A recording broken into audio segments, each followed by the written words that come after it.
আসসালামু আলাইকুম ওরহমতুল্লাহি ওবরাকাতুহ ইন্নাল হামদুলিল্লাহ ওয়াসসালাতু ওয়াসসালামু আলা রাসূলিল্লাহ আম্মা বা'দ। আসন্ন ঈদুল ফিত্র উপলক্ষে আপনি কি কোনো সুদী লেনদেনে জড়িত হচ্ছেন? সুদের সাথে ঈদের আবেগকে সুদের সাথে মিলিয়ে আপনি কি আপনার এই রমজান এবং রমজানের যে পরবর্তী একটা সুন্দর ঈদকে কি আপনি মাটি করে দিচ্ছেন? তো আসলে একটু ভাবুন, আপনি কিসের সাথে জড়িত হচ্ছেন? যে ঈদে নতুন নতুন নতুন নোট নিয়ে নতুন নতুন টাকা নিয়ে মানুষকে কী করবেন, আপনি গিফট করবেন এবং ছোটো ছোটো বাচ্চাদেরকেও আপনি গিফট দিচ্ছেন, সবাইকে দিচ্ছেন। একটা রেওয়াজকে আপনি মুখ্য উদ্দেশ্য করে আপনি আসলে কি সুদে জড়িত হচ্ছেন কি না, এটা নিয়ে আপনার ভাবা উচিত। কেননা রসুল্লাহ সাল্লাল্লাহু আলাইহি ওয়াসাল্লাম এই সমস্ত সুদের ব্যাপারে প্রচুর কঠোরভাবে উনি নিষেধাজ্ঞা দিয়েছেন। কোরআনেও অনেক জায়গায় বর্ণিত আছে এই সুদের ব্যাপারে, সুদের গুনাহ, সুদের সাথে জড়িত, সুদ দেওয়া, সুদ নেওয়া, এই সমস্ত কিছু নিয়ে একদম পুঙ্খানুপুঙ্খানুভাবে কোরআনের বিভিন্ন জায়গায় এবং ফুকাহায়ে কেরাম অনেক বিস্তর আলোচনা করেছেন। তো এখানের মধ্যে আল্লাহ রসুল সাল্লাল্লাহু আলাইহি ওয়াসাল্লামের একটা সবচেয়ে বড় দলিল, সবচেয়ে বড় গ্রহণযোগ্য একটা হাদিস হচ্ছে, যেটা সহিহ মুসলিম এবং সহিহ বুখারীতে বর্ণনা আছে, যে আয-যাহাবু বিয-যাহাবি ওয়াল ফিদ্দাতু বিল ফিদ্দাতি মাসালান বিমাসালিন ইয়াদান বিয়াদিন ফামান যাদা আও ইস্তাজাদা ফাকাদ আরবা।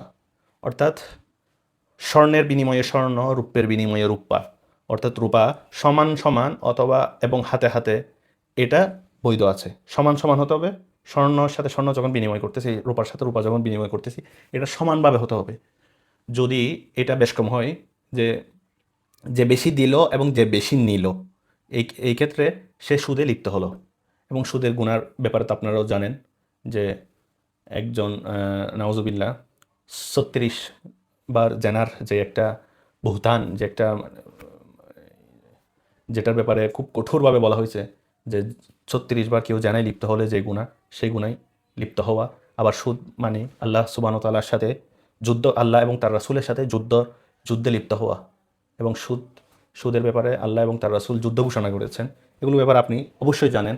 সুতরাং নতুন টাকা নেওয়ার ক্ষেত্রে এবং নতুন টাকা ক্রয়ের ক্ষেত্রে, আদান প্রদানের ক্ষেত্রে এটা খুব গুরুত্বের সাথে আপনারা লক্ষ্য করবেন। এই যে নিত্য নতুন প্রতিদিনই এই নিউজগুলো চোখের সামনে আসে, কিন্তু মানুষ এগুলো নিয়ে এত উদাসীন যে সে মাত্র ২,০০০ টাকা ক্রয় করতেছে কত দিয়ে, ২,৭০০ টাকা দিয়ে, অর্থাৎ প্রায় ৭০০ টাকা বিনিময়ে। যারা সেল করতেছে অনেককেই দেখতেছি পাঞ্জাবি পরতেছে, দাড়ি রাখছে, সব কিছু করতেছে, সব সুন্দর একটা সুরত আছে, কিন্তু কাজ করতেছে সুদের কাজ। আপনি কি আসলে এই সুদের সাথে জড়িত কিনা? হ্যাঁ, আমার এই কথাটা যদি আপনার ভালো লাগে, আপনিও আমল করবেন এবং অন্যকে আমল করার জন্য এটি শেয়ার করবেন, যাতে মানুষ এই সুদ থেকে মুক্তি পায় এবং এই সুদি লেনদেন থেকে বেঁচে থাকে, এবং আপনিও যাতে এই সওয়াব, এই ভালো একটি মেসেজ পৌঁছে দেওয়ার একটা মাধ্যম হন। এই জন্য অবশ্যই অবশ্যই শেয়ার করবেন এবং আমাকে ফলো দিয়ে রাখবেন। আসসালামু আলাইকুম ওয়া রাহমাতুল্লাহি ওয়া বারাকাতুহু।